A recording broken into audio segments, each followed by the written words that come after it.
रात के लगभग 11:15 बजे का समय था। पहली मंजिल पर बने कमरे में धर्मेंद्र चारपाई पर आकर कुछ देर पहले ही लेटा था। अभी उसकी आंख लगी ही थी कि अचानक नीचे के कमरे से छोटे भाई नरेंद्र उर्फ सचिन की चीखें सुनकर वह हड़बड़ा कर उठ गया। वह तेजी से सीढ़ियां उतरता हुआ नीचे पहुंचा। नरेंद्र के कमरे का दरवाजा अंदर से बंद था। घबराए धर्मेंद्र ने भाई नरेंद्र को आवाज दी। इसके बाद उसकी पत्नी रितु को पुकारा, लेकिन कमरे से कोई आवाज नहीं आने पर नरेंद्र के मोबाइल पर कॉल की, लेकिन किसी ने मोबाइल भी नहीं उठाया। अंदर से 33 वर्षीय नरेंद्र के 3 साल के बेटे अंश के रोने की आवाज जरूर सुनाई दी। इस बीच परिवार के अन्य सदस्य भी वहां आ गए। किसी अनहोनी की आशंका पर धर्मेंद्र ने 112 नंबर पर फोन कर पुलिस को घटना की जानकारी दी। यह घटना 2 जून 2021 की जनपद फिरोजाबाद के थाना सिरसागंज के गांव गुरैया सोहेलपुर की है। सूचना मिलते ही चौकी इंचार्ज एसआई अजीत मलिक घटनास्थल पर आ पहुंचे। मामले की गंभीरता को देखते हुए उन्होंने थाना प्रभारी गिरीश चंद्र गौतम को घटना की जानकारी दी। थाना प्रभारी उसी समय पुलिस टीम के साथ थाने से 7 किलोमीटर दूर स्थित गांव गुरैया सोहेलपुर जा पहुंचे। उन्होंने नरेंद्र के कमरे का दरवाजा खटखटाया, लेकिन अंदर से कोई उत्तर नहीं मिला। इस पर थाना प्रभारी ने कमरे की खिड़की के कांच से अंदर झांक कर देखा। कमरे में अंधेरा था, लेकिन टॉर्च की रोशनी डालने पर अंदर एक महिला दिखाई दी। तब सख्त लहजे में उससे गेट खोलने को कहा। गेट ने खोलने पर दरवाजा तोड़ने की बात कही।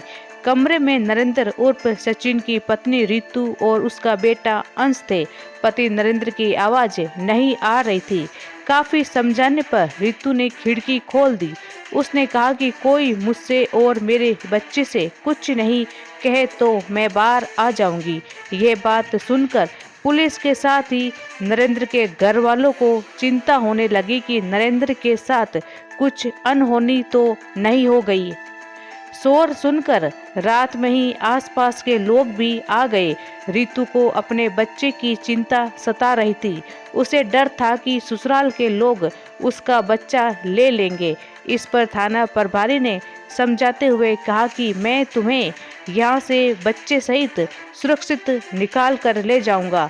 तुमसे कोई कुछ नहीं कहेगा।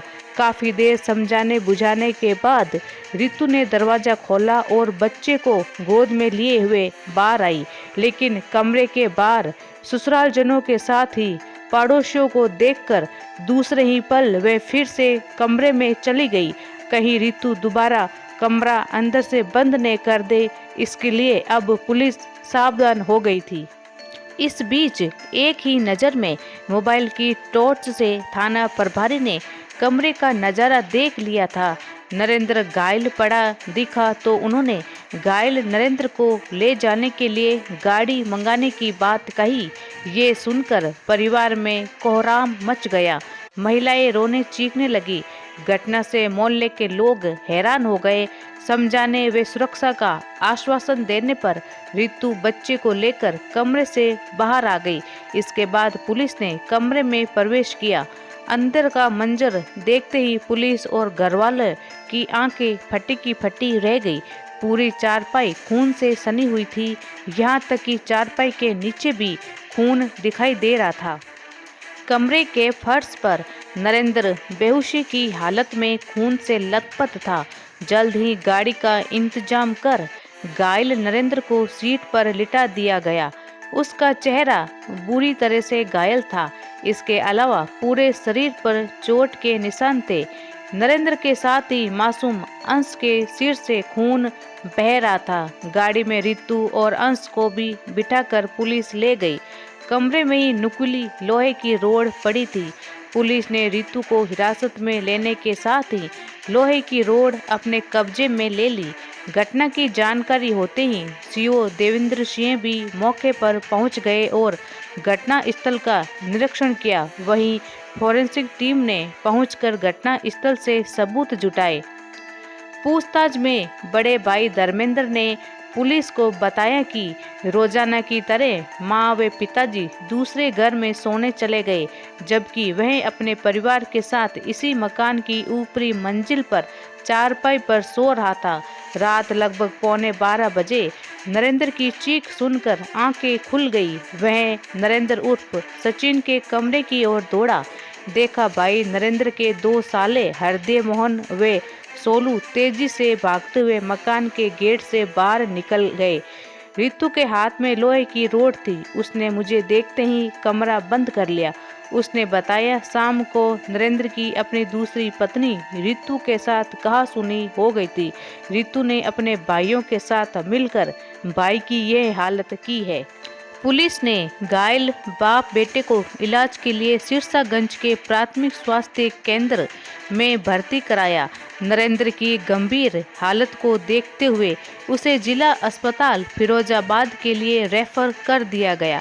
घर वाले नरेंद्र की गंभीर हालत को देखते हुए फिरोजाबाद ले गए। जिला अस्पताल पहुंचने पर डॉक्टरों ने जांच कर नरेंद्र को मृत घोषित कर दिया। पुलिस ने जरूरी कार्रवाई करने के बाद शव पोस्टमार्टम के लिए मोर्चरी भेज दिया। नरेंद्र की मौत होने की जानकारी मिलते ही गांव में परिवार की महिलाओं में हाहाकार मच गया। इस संबंध में मृतक नरेंद्र के बड़े भाई धर्मेंद्र ने नरेंद्र की पत्नी रितु, उसके 2 भाइयों हरदय मोहन व सोलू निवासी गुरैया सोहिलपुर के खिलाफ हत्या की रिपोर्ट थाना सिरसागंज में बांधवी की धारा 302 के अंतर्गत दर्ज कराई। रिपोर्ट में आरोप लगाया था कि नीचे के कमरे में नरेंद्र, उसकी पत्नी रितु व उनका बेटा अंश सो रहे थे। आधी रात को नरेंद्र की चीखें सुनकर वह नीचे उतरकर उसे बचाने आया तो नरेंद्र की पत्नी रितु के 2 भाई कमरे से निकलकर भागते हुए दिखाई दिए। उसके तुरंत बाद ही कमरे का दरवाजा बंद हो गया। दरवाजा खुलवाने पर देखा कि रितु हाथ में नुकीली लोहे की रोड लिए हुए थी। इसी रोड से उसने भाई नरेंद्र के चेहरे पर ताबड़तोड़ प्रहार कर उसे मरणासन कर दिया था। इसके साथ ही मासूम अंश के सिर पर भी चोट लगी थी। घर वालों ने पूछताछ में पुलिस को बताया कि रितु से नरेंद्र की वर्ष 2016 में कोर्ट मैरिज हुई थी। दोनों के 3 साल का एक बेटा अंश है। हिरासत में ली गई रितु को थाने लाकर पुलिस ने घटना के संबंध में पूछताछ की। पहले तो रितु काफी देर तक चुप्पी साधे रही, लेकिन जब महिला सिपाही ने कड़ाई दिखाई तो रितु टूट गई। उसने अपने पति नरेंद्र की लोहे की रोड से हत्या करने का जुर्म कबूल कर लिया। उसने बताया कि पति पर प्रहार करते समय पास सोए अंश के सिर में धोखे से रोड लग गई थी। इस संबंध में सीओ देवेंद्र सिंह ने 3 जून को प्रेस कॉन्फ्रेंस कर इस घटना का खुलासा कर दिया। रितु मृतक नरेंद्र की दूसरी पत्नी थी। दोनों ने प्रेम विवाह किया था। नरेंद्र उर्फ सचिन की हत्या की जो कहानी सामने आई इस प्रकार निकली। उत्तर प्रदेश के जिला फिरोजाबाद के गांव गुरैया सोहिलपुर निवासी राम प्रकाश यादव के 4 बेटों में मृतक नरेंद्र उर्फ सचिन दूसरे नंबर का था, जबकि धर्मेंद्र सबसे बड़ा, तीसरे नंबर का हरदेश व सबसे छोटा सुधीर था। पिछले साल अप्रैल में हरदेश की मौत हो गई थी। मकान के प्रथम तल पर धर्मेंद्र और सुधीर रहते थे, जबकि नीचे बने एक कमरे में नरेंद्र अपनी पत्नी रितु व बच्चे अंश के साथ तथा दूसरे कमरे में हरदेश की विधवा पत्नी रहती थी। घटना के समय हरदेश की पत्नी मायके में थी। धर्मेंद्र के साथ ही सभी भाई खेती के साथ ही ट्रैक्टर से खेतों की जुताई व जेसीबी किराए पर देने का काम शामिल रूप से करते थे। पूर्व में धर्मेंद्र अपने छोटे भाइयों के साथ मिलकर ठेकेदारी का काम भी करता था।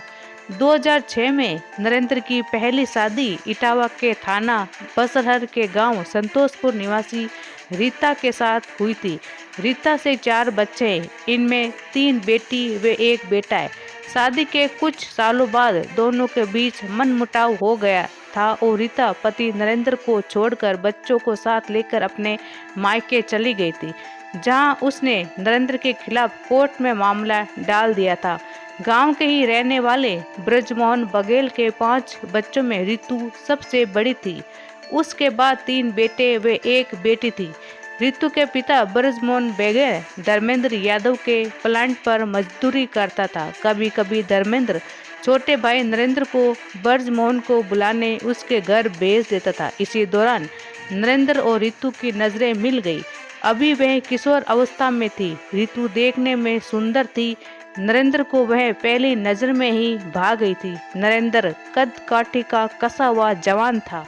4 बच्चों का पिता बन जाने के बाद भी वह अपनी उम्र से कम का दिखाई देता था। रितु भी उसकी ओर आकर्षित हो गई। वह नरेंद्र को कनखियों से देखा करती थी। यह आभास नरेंद्र को भी था। वह भी मन ही मन रितु को चाहने लगा था। जब कभी दोनों की नजरें मिलती तो दोनों एक दूसरे को देखकर मुस्कुरा देते थे। धीरे धीरे यह मुलाकात दोस्ती में बदल गई। उस समय नरेंद्र 27 साल का था और रितु 17 साल की थी। फिर दोनों चोरी छुपे मिलने लगे। दोनों ने एक दूसरे को अपने अपने फोन नंबर दे दिए थे। जब भी नरेंद्र को फुर्सत मिलती दोनों फोन पर बातें करते। कभी कभी नरेंद्र रितु को गिफ्ट भी लाकर देता था। हालांकि दोनों की जाति अलग अलग थी। रितु को यह भी पता था कि नरेंद्र शादीशुदा हैं और उसके 4 बच्चे हैं। इसके बावजूद भी दोनों ने शादी करने का फैसला कर लिया था। गांव और देहात में प्यार मोहब्बत की बातें ज्यादा दिनों तक नहीं छिप पाती हैं। अगर किसी एक व्यक्ति को ऐसी किसी बात की भनक लग जाती है तो कानाफूसी से बात पूरे मोहल्ले में ही नहीं बल्कि गांव भर में फैल जाती है। रितु के घर वालों को भी पता चल गया था कि उसका नरेंद्र के साथ चक्कर चल रहा है। लिहाजा माँ और पिता ने रितु को समझाई कि वह उस लड़के से मिलना बंद कर दे। वह पैसे वाले हैं। तू उसके चक्कर में पड़कर अपनी जिंदगी क्यों बर्बाद करना चाहती है। जवानी की देहरी पर कदम रख चुकी रितु के सिर पर तो प्यार का भूत सवार था। समझाने का उस पर कोई असर नहीं हुआ। प्रेमी युगल की मुलाकातों का सिलसिला जारी रहा। जब रितु पर घरवालों की बातों का कोई असर नहीं हुआ तो रितु पर पहरा कड़ा कर दिया गया। यह बात जब नरेंद्र को पता चली तो दोनों ने भागने का प्लान बनाया। रितु के घर वालों को इस बात का पता चल गया। तब उन्होंने रितु को सफाई के पास पिंडारी स्थित ननिहाल भेज दिया। कहते हैं प्रेमी प्रेमिका बिना खाए तो रह सकते हैं लेकिन बिना मिले नहीं रह सकते। हुआ भी यही। रितु ने नरेंद्र को अपने मामा के घर पिंडारी में होने की जानकारी दे दी। बिना पानी के जैसे मछली तड़पती है उसी तरह तड़प रहे प्रेमी नरेंद्र को जब इस बात की जानकारी हुई तो वह मामा के यहाँ से चुपचाप रितु को भगा ले गया। रितु के नरेंद्र के साथ जाने की जानकारी जब पिता ब्रजमोहन को हुई वह बदनामी से बचने के लिए अपनी गांव की 2 बीघा जमीन बेचकर गांव छोड़कर फिरोजाबाद परिवार सहित चला गया। उधर नरेंद्र ने रितु के साथ कोर्ट मैरिज कर ली और कुछ समय बाद उसे लेकर अपने गांव आ गया। 2 जून 2021 को नरेंद्र अपनी पहली पत्नी रीता से मिलने इटावा गया था। शाम 7 बजे वह घर वापस आया। उसने अपने घर पर बताई कि वह 2-3 दिन में रीता और बच्चों को ले आएगा। रितु को जब पता चला कि नरेंद्र अपनी पहली पत्नी रीता से मिलकर इटावा से लौटा है तो उसने उस रात नरेंद्र से झगड़ना शुरू कर दिया। दोनों के बीच विवाद होने लगा और बात बढ़ गई। नरेंद्र ने गुस्से में कहा वह रीता और 4 बच्चों को भी घर लाएगा। सभी लोग इसी घर में रहेंगे। घर में सौतन के आने की बात सुनकर रितु बौखला गई। दोनों में काफी देर तक कहासुनी होती रही। इसके बाद नरेंद्र सो गया। रात लगभग 11:15 बजे गुस्से से भरी रितु ने सोते हुए नरेंद्र पर लोहे की रोड से उसके चेहरे व सिर पर ताबड़तोड़ प्रहार किए। अचानक हुए हमले से नरेंद्र बदहवास होकर जान बचाने को भागा, लेकिन अंधेरा होने वे कमरे की कुंडी अंदर से बंद होने और लगातार हो रहे प्रहार से वे अपना बचाव नहीं कर पाया। वह बेदम होकर वहीं गिर गया। इस बात की गवाही दरवाजे के पास चारपाई तथा कमरे में बिखरे खून से मिल रही थी। पति पर हमले के दौरान चारपाई पर सो रहे बेटे अंश के सिर में भी चोट लग गई।